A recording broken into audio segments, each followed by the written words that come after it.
Poor man shows up at Heiress'S company. What she tells him changes his destiny. Get ready for a journey full of nostalgia and incredible twists. Today's story is truly remarkable, with an ending that's sure to touch your heart and leave you amazed. So, stay with me until the very last moment. I hope this experience is unforgettable for you, and may God bless you and your family. Now, let's get started. June 1984, Manhattan. Thomas Mitchell stood before the imposing glass doors of Mitchell & Co., his worn shoes a stark contrast against the polished marble steps. At 32, his calloused hands and threadbare suit told the story of a man who had known more hard days than easy ones. The morning sun reflected off the building's facade, momentarily blinding him, a reminder that he didn't belong in this world of steel and glass. But he had to try. After losing his small carpentry workshop to a fire last month, the insurance company's rejection had left him with nothing but debts and broken dreams. His final hope lay behind these doors, in the office of the company's new CEO, Elizabeth Mitchell, the daughter of the man who had once given Thomas's father a chance, 25 years ago.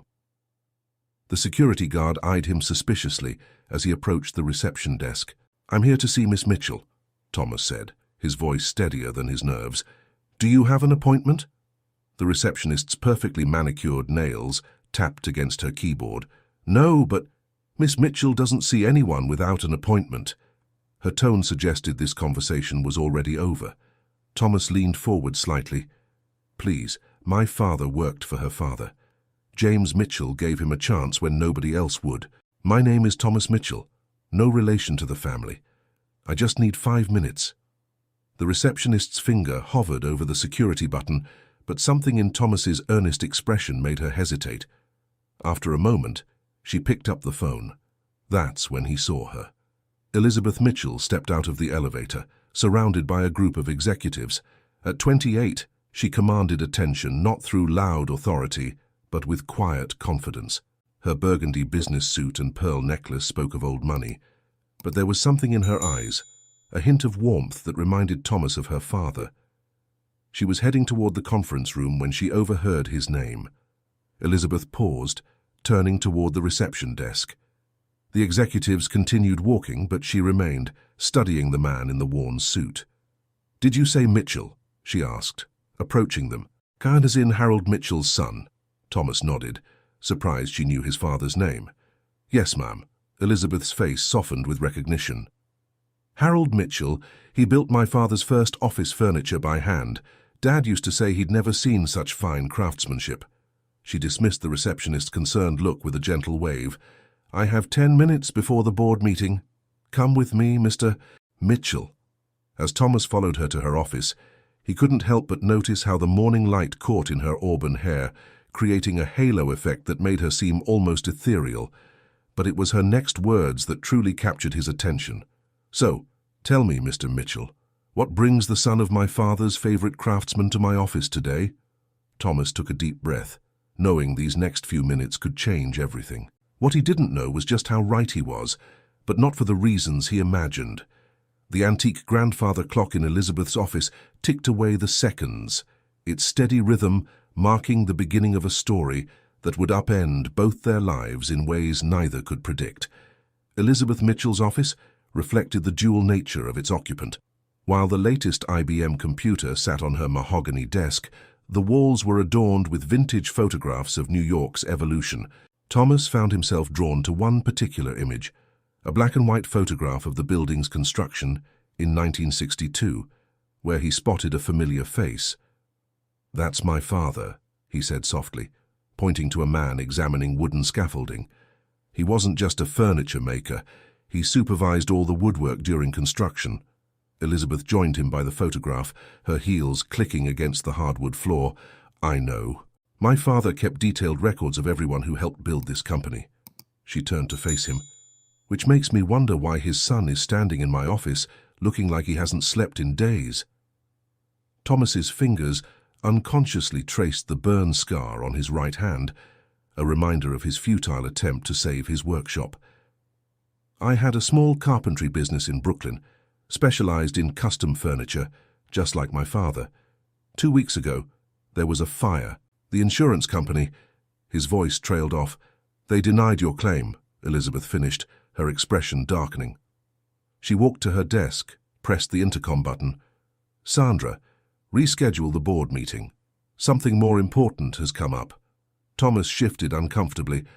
Miss Mitchell, I don't want to take up more of your time. Please, call me Elizabeth. She gestured to a leather chair. And you're not taking up my time. You're giving me a chance to repay an old debt. As Thomas sat down, Elizabeth pulled a file from her cabinet. The label read, Harold Mitchell, 1962-1979. Inside were photographs, contracts, and handwritten letters. Your father didn't just work for mine, Mr. Mitchell. He saved this company before it even began. She spread several documents on her desk. In 1962, during construction, the original contractors wanted to cut corners on the building's infrastructure. Your father discovered this and brought it to my father's attention. His integrity cost him several lucrative contracts from those same contractors, but my father never forgot it. Thomas stared at the documents, seeing his father's familiar signature at the bottom of inspection reports. He never told me about this. Men like our fathers rarely boasted about doing the right thing. Elizabeth's voice carried a note of pride and melancholy. They just did it. The morning sun had climbed higher, casting long shadows across the office. Outside, Manhattan's streets pulsed with the energy of the 1980s, a decade of excess and ambition. But in this office, two people found themselves connected by a story from a simpler time. Elizabeth leaned forward, her green eyes intent. Tell me about your business, Mr. Mitchell. Everything. For the next hour, Thomas explained his journey. After learning carpentry from his father, he'd opened his workshop 5 years ago. He specialized in custom furniture for small businesses, carrying on his father's tradition of quality over quantity. Business had been steady until the recession hit. Then the fire destroyed everything: his tools, his inventory, and the antique workbench his father had left him. The insurance company claims there were electrical code violations, Thomas explained, his voice bitter. But I had everything inspected just last year.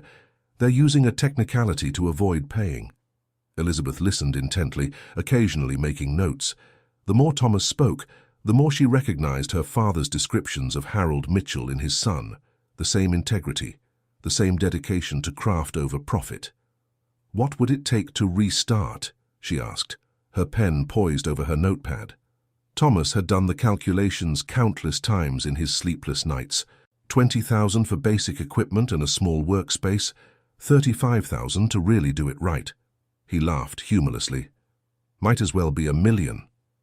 Elizabeth set down her pen and stood up, walking to the window. The city sprawled before her, a maze of opportunities and broken dreams. She had spent the last year since her father's passing proving herself to the board, showing them that being young and female didn't make her any less capable of running a multinational corporation. But something had been missing. Her father had always said that true success wasn't just about profits, it was about making a difference in people's lives. Here was her chance to honor that philosophy. She turned back to Thomas. I have a proposition for you, Mr. Mitchell, one that I think would benefit us both. Just then, Sandra's voice came through the intercom. Miss Mitchell, Mr. Blackwood from the board is here. He's quite insistent about discussing the quarterly projections. Elizabeth pressed the intercom button. Tell him I'm in a meeting about an investment opportunity. She looked at Thomas with a hint of a smile, one that my father would have approved of. As the morning light streamed through the windows, neither Thomas nor Elizabeth realized they were about to embark on an arrangement that would challenge their preconceptions, test their principles, and ultimately change both their lives in ways they never could have imagined. The antique clock continued its steady rhythm, counting down to a moment that would set in motion events neither of them could predict, events that would force them to question everything they thought they knew about business, family legacy, and the unexpected ways that hearts can align. Elizabeth stood before her office window, her fingers lightly touching the pearl necklace her father had given her on her college graduation. Behind her, Thomas waited, his calloused hands resting on his knees, wondering what proposition could possibly change his circumstances. The company owns a vacant warehouse in Brooklyn, she began, turning to face him. It's been sitting empty since we consolidated our storage facilities last year. The space is yours if you want it, rent-free for the first year. Thomas felt his heart skip a beat, but before he could respond, she continued. Additionally, I'm prepared to offer you a business loan of $50,000 with very favorable terms. She returned to her desk, pulling out a folder. The catch is, you'll need to take on some corporate contracts. We're expanding our satellite offices, and they all need custom furniture. High-end, handcrafted pieces, exactly what you specialize in. It seemed too good to be true. Thomas leaned forward, studying Elizabeth's face for any sign of doubt or deception. He found none. Why would you do this for me? Because 25 years ago, your father's integrity saved this company millions in potential structural repairs, because he taught my father that quality and honesty matter more than quick profits. She paused, a soft smile playing at her lips. And because I've seen your work. Thomas's eyebrows shot up in surprise. And the reading nook you built for Mrs. Henderson's bookstore in Brooklyn. I bought a book there last month. The craftsmanship reminded me of the pieces your father made for this office. She gestured to the mahogany shelves lining the walls, some of which are still here. Before Thomas could respond, the door burst open. A tall man in his 50s, wearing an expensive suit and a scowl, strode in without knocking. Elizabeth, this is unacceptable. The board meeting was rescheduled, Richard. Elizabeth cut him off smoothly. I'm in the middle of an important business discussion. Richard Blackwood, the company's CFO, cast a dismissive glance at Thomas's worn suit.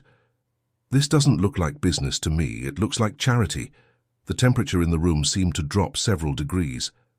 Elizabeth's voice, when she spoke, carried an edge of steel that reminded Thomas she was very much her father's daughter. Mr. Mitchell is here to discuss a potential contract for our office expansion project. Unless you'd prefer we continue ordering mass-produced furniture from overseas. Richard's face reddened. The board won't approve. The board appointed me CEO, Elizabeth interrupted. And while I value their input, this falls well within my discretionary authority. After Richard stormed out, Elizabeth turned to Thomas with an apologetic smile. Welcome to corporate politics. Are you sure you want to get involved? Thomas thought about his burned workshop, about his father's legacy, about the opportunity being offered. Yes, he said firmly. I'm sure. The next few weeks passed in a blur of activity. The warehouse, while dusty from disused carts, was perfect for a workshop. Thomas spent days cleaning, planning, and setting up equipment. Elizabeth visited regularly, ostensibly to check on progress, but their conversations often strayed beyond business. She told him about the pressure of being a female CEO in 1984, about the board members who still saw her as James Mitchell's little girl playing at business. He shared stories about learning carpentry at his father's knee, about the satisfaction of creating something beautiful and lasting with his hands. But as September approached, bringing with it the first hints of autumn, complications arose. Richard Blackwood had been busy. Rumors began circulating through the company about Elizabeth's special interest in the Brooklyn workshop project. Some suggested she was being conned by a smooth-talking craftsman. Others implied a more scandalous connection. One rainy evening, as Thomas worked late on designs for the corporate office furniture, Elizabeth arrived unannounced. Her hair was damp from the rain, and her expression was troubled. The board is questioning the contract, she said without preamble. Richard's been reviewing the numbers, claiming we could save 30% by ordering from overseas manufacturers. Thomas set down his pencil. He's probably right about the costs, but wrong about value, Elizabeth insisted. I've seen their samples. The quality doesn't compare. She moved closer, examining the detailed drawings on his workbench. Her shoulder brushed against his, sending an unexpected jolt through them both.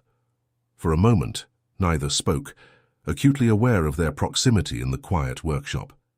Elizabeth stepped back first, smoothing her skirt with slightly trembling hands. I need you to prepare a presentation for the board.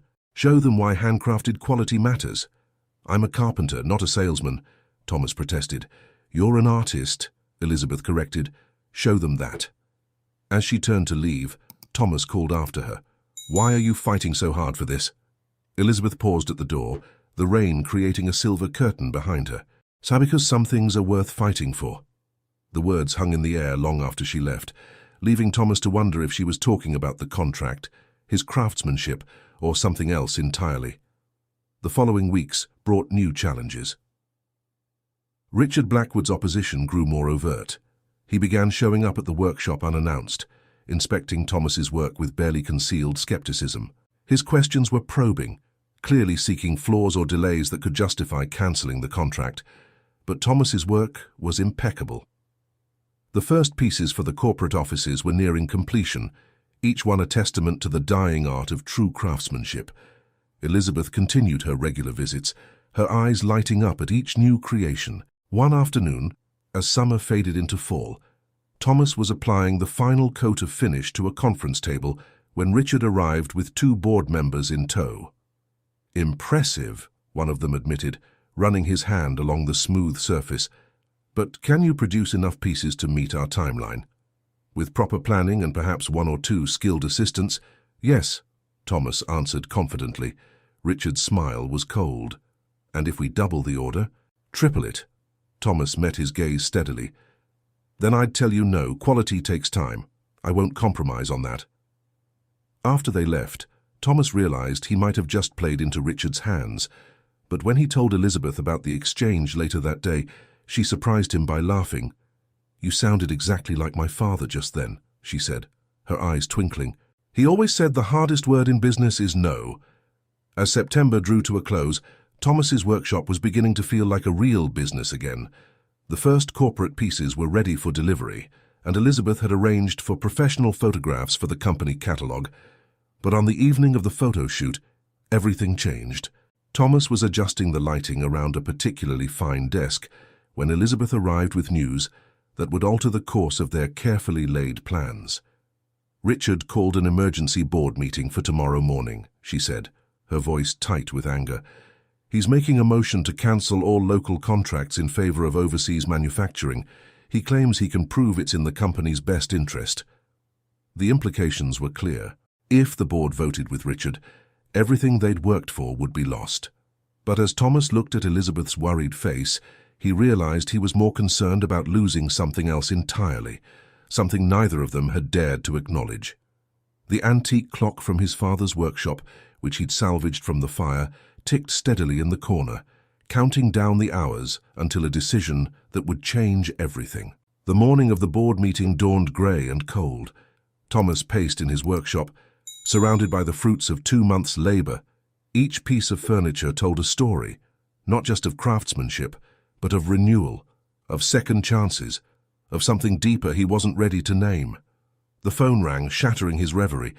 It was Elizabeth's secretary, Sandra. "Mr. Mitchell, Miss Mitchell requests your presence at the board meeting. 9 a.m. sharp." Thomas glanced at his father's old clock, 8:15. Just enough time to change into his one good suit, salvaged from the fire and carefully pressed for occasions like this. Meanwhile, in her office, Elizabeth prepared for battle. She had spent the night reviewing contracts, cost analyses, and quality reports, but Richard had arrived early, cornering her before she could reach her office. "Can I be reasonable, Elizabeth?" he said, his voice carrying false concern. "This isn't just about furniture. The board is watching how you handle this. Your father's reputation won't protect you forever." Elizabeth met his gaze coolly. "You're right, Richard. This isn't just about furniture. It's about the kind of company we want to be." When Thomas arrived at Mitchell & Co., the tension was palpable. The boardroom, with its sweeping views of Manhattan, felt more like an arena. 12 board members sat around the massive conference table, one of his pieces, he noted with pride. Elizabeth sat at the head of the table, every inch the CEO in a charcoal suit that matched the stormy sky outside. She nodded slightly as Thomas took his seat near the door. Richard Blackwood stood, armed with charts and projections. "Ladies and gentlemen, we're here to discuss the future of Mitchell & Co.'s procurement strategy.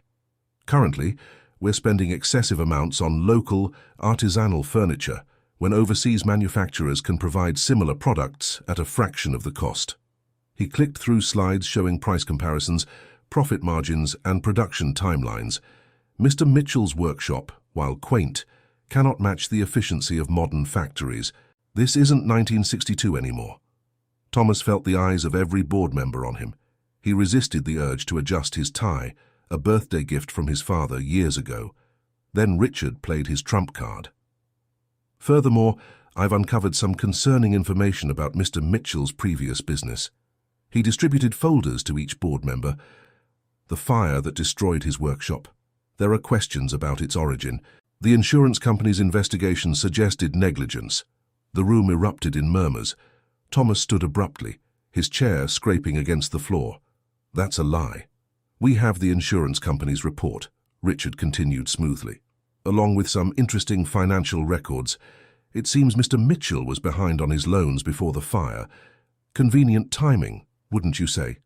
Elizabeth's voice cut through the chaos. Those records are incomplete, Richard. I have the full investigation report right here. She produced her own folder. The insurance company's claims were based on outdated building codes. They've since revised their findings. She stood, commanding the room's attention. But let's discuss what Richard really fears. It's not about costs or efficiency, it's about control. She walked around the table, her heels clicking against the hardwood floor. Mitchell & Co. was built on principles of quality and integrity. My father understood that true value isn't just about the bottom line. It's about creating something lasting, something meaningful. She gestured to the conference table. Look at the table you're sitting around. Really look at it. Notice how the grain flows perfectly from end to end, how each joint is so precise you can barely see it. That's not just craftsmanship, that's art. Thomas watched her, heart pounding. She wasn't just defending his work, she was defending everything he believed in. The overseas samples, she continued, opening a large portfolio, show obvious flaws, uneven staining, visible joints, inferior materials. Yes, they're cheaper. But is that who we want to be? A company that chooses cheap over quality, fast over right. Richard scoffed. This is business, not art appreciation. We have shareholders to answer to. Indeed we do, Elizabeth agreed. And in the 2 months since we contracted with Mr. Mitchell, our office design division has received more inquiries than in the previous year combined. Turns out, quality sells. She distributed her own reports, photographs of Thomas's work, alongside glowing testimonials from their satellite offices. But perhaps the board should see for themselves, she suggested. Mr. Mitchell's workshop is 15 minutes away. I propose we recess and reconvene there in 30 minutes. The board chairman, an elderly man who had served with Elizabeth's father, nodded thoughtfully. Seconded. All in favor. Hands raised. Richard's face darkened as he realized he was losing control of the narrative. As the board members filed out, Elizabeth caught Thomas's eye. A silent message passed between them. The battle wasn't over, but they had a fighting chance. In the elevator down to the parking garage, Thomas found himself standing next to Elizabeth. The small space was charged with unspoken words. "Thank you," he said quietly. "Don't thank me yet," she replied, but her hand brushed against his briefly, sending electricity through them both. The workshop visit would either save or doom everything they'd built, but as Thomas unlocked the heavy doors, he realized something had shifted. This wasn't just about saving his business anymore. It was about proving that some things, craftsmanship, integrity, and perhaps even love, were worth fighting for. The afternoon sun broke through the clouds as the board members entered the workshop, illuminating decades of tradition and 2 months of renaissance. What happened next would change everything. The workshop came alive under the late afternoon sunlight. Dust motes danced in golden beams that streamed through the high windows, illuminating rows of handcrafted furniture in various stages of completion. The board members spread out, examining each piece with growing interest. Thomas stood beside a cherry-wood executive desk he'd been saving for last, his finest work yet. Each drawer moved with silk-smooth precision. The grain patterns matched perfectly across every surface. It was more than furniture. It was a testament to everything his father had taught him about the marriage of beauty and function. Elizabeth watched from near the entrance as Richard Blackwood circled the workshop like a shark seeking weakness. But even he couldn't deny the quality before him. The chairman, Mr. Heiress'S, ran his hand along the surface of a conference credenza, nodding appreciatively. "This reminds me of the old pieces," he said, his voice carrying the weight of memory. James would have loved this. Richard cleared his throat. The craftsmanship is adequate, but let's discuss production capacity. These pieces took months to complete. Our expansion timeline. 2 weeks, Thomas interrupted quietly. Excuse me. This desk took 2 weeks, not months. Thomas moved to the desk, opening each drawer with practiced ease. With the right equipment and 2 skilled assistants, we can maintain this quality while meeting reasonable production schedules. He pulled out a leather portfolio. I've drafted a detailed production timeline, including training periods for apprentices and realistic delivery dates for each piece needed in the expansion. Elizabeth stepped forward, unable to hide her surprise. They hadn't discussed this. May I? The chairman took the portfolio, adjusting his glasses as he studied the contents. Very thorough. You've even included contingency plans for material delays. Richard snatched the portfolio. This is irrelevant. The overseas contracts are not final, Elizabeth cut in. And now we've seen both options. Quality that will last generations, or mass-produced pieces we'll need to replace in 5 years. The workshop fell silent, except for the steady tick of Thomas's salvaged clock. Board members huddled in small groups, speaking in hushed tones. Richard's face grew increasingly red as he realized the tide was turning. Then he played his final card. Perhaps we should discuss the real reason Miss Mitchell is so invested in this project. He pulled a manila envelope from his briefcase. These photographs were taken over the past 2 months. Elizabeth's heart stopped as Richard spread the photos on a workbench. They showed her various visits to the workshop. Innocent moments captured at angles that suggested intimacy. Her explaining something at Thomas's workbench, both of them laughing over coffee, a moment when she'd helped him move lumber in the rain. "So our young CEO has let personal feelings cloud her judgment," Richard announced. "This isn't about quality or tradition, it's about enough." The word cracked like a whip across the workshop, but it wasn't Elizabeth who spoke. Thomas stepped forward, his voice steady but charged with emotion. "Those photos show exactly what they're meant to show. A CEO taking personal interest in her company's investments. Yes, Elizabeth visits regularly. She checks progress, suggests improvements, even helps when needed, just like her father did with mine." He turned to face the board members directly. "You want to know why she fights for quality? Watch." He moved to a tarp-covered shape in the corner. With one smooth motion, he pulled the covering away, revealing an exact replica of James Mitchell's original desk, the one that had been lost in a move years ago. Elizabeth's hand flew to her mouth. The chairman stepped closer, amazed. James loved that desk. He was heartbroken when it was damaged. "My father built the original," Thomas explained. "I found his plans in our old workshop records. Elizabeth mentioned once how much it meant to her father, so I rebuilt it. Not for the contract, not to win favor, but because some things deserve to be preserved." He opened the center drawer, revealing an inscription carved into the wood. "In memory of James Mitchell and Harold Mitchell, men who believed in doing things right." Elizabeth moved closer, her fingers tracing the inscription. For a moment, the rest of the room faded away. Her eyes met Thomas's, and something unspoken passed between them. The chairman cleared his throat. "I believe we've seen enough. Let's vote." The next few minutes were a blur of raised hands and formal declarations. The local contract would stand. Thomas's workshop would remain the primary supplier for the expansion project. Richard Blackwood stormed out before the vote was even complete. As board members filed out, offering congratulations and compliments, Elizabeth lingered. The workshop slowly emptied until only she and Thomas remained, standing in the golden, late afternoon light. "Why didn't you tell me about the desk?" she asked softly. "Some things need to be felt, not told," he replied. Elizabeth moved closer, her hand still resting on the smooth wood. "Richard was right about one thing. My interest in this project, it's not entirely professional." Thomas's heart thundered in his chest. "Elizabeth—" But before he could continue, Sandra burst through the door, face flushed with urgency. "Miss Mitchell, you need to come quickly. Richard Blackwood is calling an emergency press conference. He's threatening to go public with the photos and some documents he claims prove financial misconduct." The moment shattered. Elizabeth's professional mask slipped back into place, though her eyes held a promise of unfinished conversations. "I have to go," she said, already moving toward the door. "I know," Thomas replied, watching her leave. The workshop felt suddenly empty, yet charged with possibility. The antique clock ticked steadily, counting down to revelations that would change everything.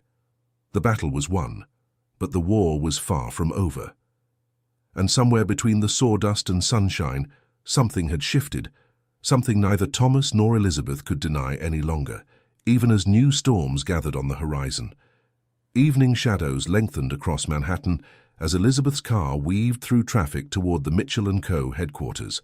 Her mind raced with possibilities, each worse than the last. Richard had always been ambitious, but this level of vindictiveness surprised even her. The building's lobby was chaos. Reporters clustered around the entrance, cameras flashing. Elizabeth steeled herself, straightened her pearls, her father's last gift, and stepped out of the car. "Miss Mitchell, is it true about the inappropriate relationship with a contractor? What about the allegations of financial misconduct? Did you deliberately mislead the board?" She pushed through the crowd, maintaining her composure. Inside, Sandra waited with updates.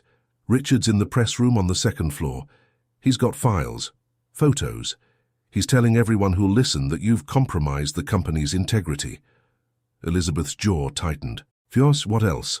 "He's claiming the workshop contract was pushed through without proper vetting, that you ignored serious red flags about Mr. Mitchell's financial history." The elevator ride to the second floor felt eternal. Elizabeth used those moments to center herself, channeling her father's steady strength. The doors opened to reveal more reporters and the sound of Richard's voice carrying from the press room. "And these documents clearly show a pattern of questionable decisions since Miss Mitchell took over. The board's trust has been misplaced." Elizabeth entered silently, standing at the back of the room. Richard faltered slightly when he saw her, but quickly recovered. Elizabeth, perfect timing. I was just explaining to these fine journalists how your personal interests have clouded your professional judgment." "Is that what you're calling blackmail these days, Richard?" The room fell silent. Cameras turned toward Elizabeth as she walked to the front, her heels clicking against the marble floor.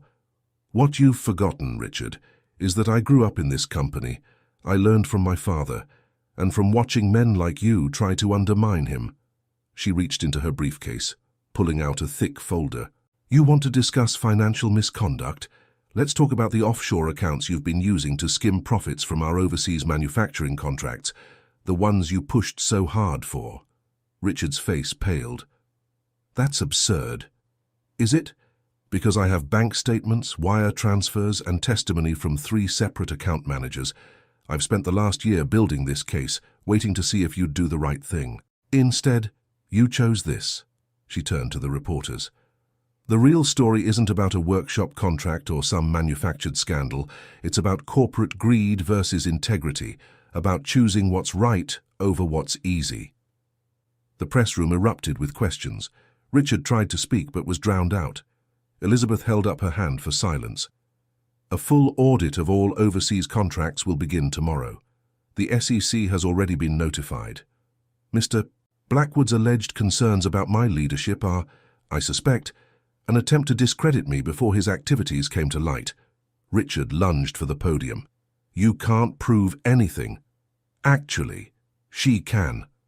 Thomas's voice cut through the chaos.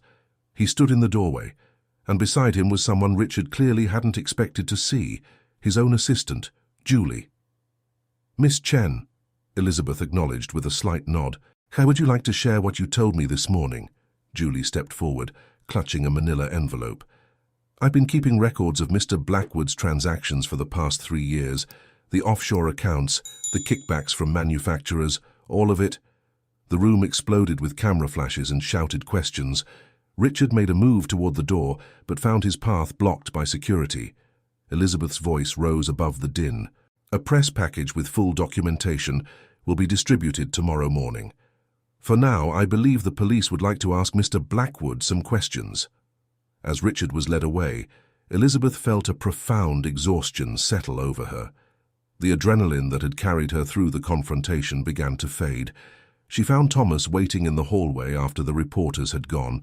His presence was steady, grounding. "How long have you known?"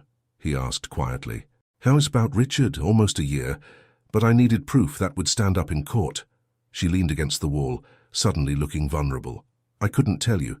If Richard had suspected, you knew." "I understand." And he did. In the past few months, he'd come to understand a lot about Elizabeth Mitchell, her strength, her integrity, and the lonely weight of leadership she carried. They stood in silence for a moment, the empty hallway a bubble of calm after the storm. "The workshop contract," Thomas finally asked, "was that part of your plan to expose Richard?" Elizabeth met his eyes. "The contract was about honoring my father's legacy, and yours. Everything else, that was unexpected." The word hung between them, heavy with meaning. The growing feelings they'd both tried to ignore, the connection that went beyond business. But before either could speak further, Sandra appeared with urgent news that would force them to confront not just their feelings, but everything they thought they knew about themselves and each other. The antique clock in Thomas's workshop struck 9D, its chimes echoing through the empty space. In a matter of hours, everything had changed, and the biggest change was yet to come. The next morning dawned crisp and clear, autumn finally asserting itself over the last vestiges of summer. Thomas arrived early at his workshop, the events of the previous day still spinning through his mind. He found Elizabeth waiting by the door, wearing a simple cream sweater instead of her usual business suit. "No meetings today?" he asked, unlocking the door. "I've cleared my schedule." She followed him inside, where early sunlight streamed through the high windows. "After yesterday, the board insisted I take a few days off. The SEC investigators will handle Richard's case." The workshop felt different this morning, quieter, more intimate. Thomas's father's clock ticked steadily in the corner, marking time as they stood in comfortable silence. "I wanted to show you something," Elizabeth finally said, reaching into her bag. She pulled out an old leather-bound book. "I found this in my father's study last night." She opened it carefully, revealing pages of handwritten notes and sketches. "It's his journal from 1962. Look at this entry." Thomas leaned closer, their shoulders touching as he read, "September 15th, 1962. Met with Harold Mitchell today about the building's woodwork. His son Thomas came along. Couldn't have been more than 10. The boy spent the entire meeting studying the architectural drawings. Harold says he's already showing talent with wood. Perhaps someday he'll build furniture for my daughter's office. Just as Harold does for mine. A man can dream." Thomas's throat tightened. "I remember that day. Dad let me hold the blueprints." "They saw something back then," Elizabeth said softly. "A future we're just now discovering." She turned another page, revealing a photograph. Two men stood before the partially constructed Mitchell & Co. building, James Mitchell and Harold Mitchell, both young, both smiling, sharing a vision of something greater than themselves. "Our fathers built more than a building," Thomas realized. "They built a legacy of trust. And now it's our turn." Elizabeth's voice was quiet but firm. "The board meeting yesterday wasn't just about furniture or Richard's schemes. It was about choosing what kind of company we want to be, what kind of people we want to be." She moved to the cherry wood desk, the reproduction of her father's favorite piece. Her fingers traced the grain, following patterns that Thomas had so carefully matched. "When I first took over as CEO, I thought I had to prove myself by being tougher, colder than everyone else. I was so focused on not showing weakness that I almost forgot what real strength looks like." Thomas stepped closer. "And what does it look like?" "Like a man who rebuilds from ashes, who creates beauty with his hands and refuses to compromise his principles." She turned to face him. "Like you, Thomas." The morning light caught in her auburn hair, creating that familiar halo effect he'd noticed the first day in her office. But now there was nothing intimidating about Elizabeth Mitchell. She was simply a woman who understood him in ways few others ever had. "Elizabeth," he began, but she shook her head. "Wait, there's something else you should know." She took a deep breath. "After Richard's arrest, his files were seized. Among them was evidence that the fire at your workshop wasn't an accident." Thomas stilled. "What?" Richard had been planning the overseas manufacturing contracts for months. Your workshop's reputation for quality was a potential obstacle. He had someone tamper with the electrical system. The revelation hit Thomas like a physical blow.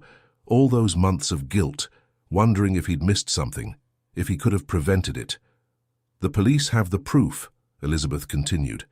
"The insurance company will have to honor your claim. You can rebuild your old workshop if you want." Thomas looked around at the space they'd created together. "No," he said finally. "This is where I belong now." Something shifted in the air between them.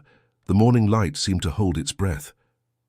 "The board is concerned," Elizabeth said softly, "about the CEO having a personal relationship with a contractor."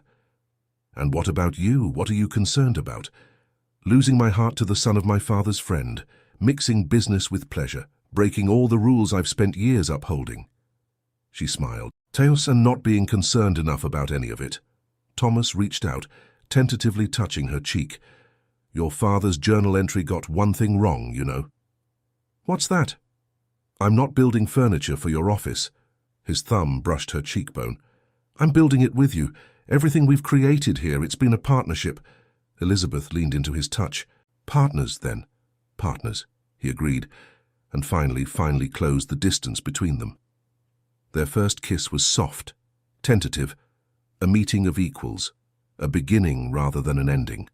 The workshop's dust motes danced around them in the morning light, and somewhere in the distance, a church bell chimed 9 times. When they parted, Elizabeth's eyes were bright with possibility. "The board will have opinions about this." "Let them," Thomas said. "Some things are worth the risk," she laughed. A free, joyous sound that echoed through the workshop. "That's exactly what my father would say." Outside, Manhattan was waking up, its streets filling with the energy of another day. But in the workshop, time seemed to stand still as Thomas and Elizabeth began planning their future. One piece of furniture, one shared dream at a time. The antique clock, salvaged from fire and cherished through years, ticked steadily on. 2 legacies, once parallel, had finally converged. And in a space filled with sawdust and sunlight, love had found its way home. Thank you for watching today's story. What did you think? I'd love to hear your thoughts in the comments below. If you enjoyed it, don't forget to give it a big thumbs up, share it with your friends, and subscribe to the channel to relive the magic of the 80s every day with our heartfelt stories. May God bless you and your family. And don't forget to click on the video popping up on the screen right now. It's another totally rad story you won't want to miss. See you in the next video, and stay awesome.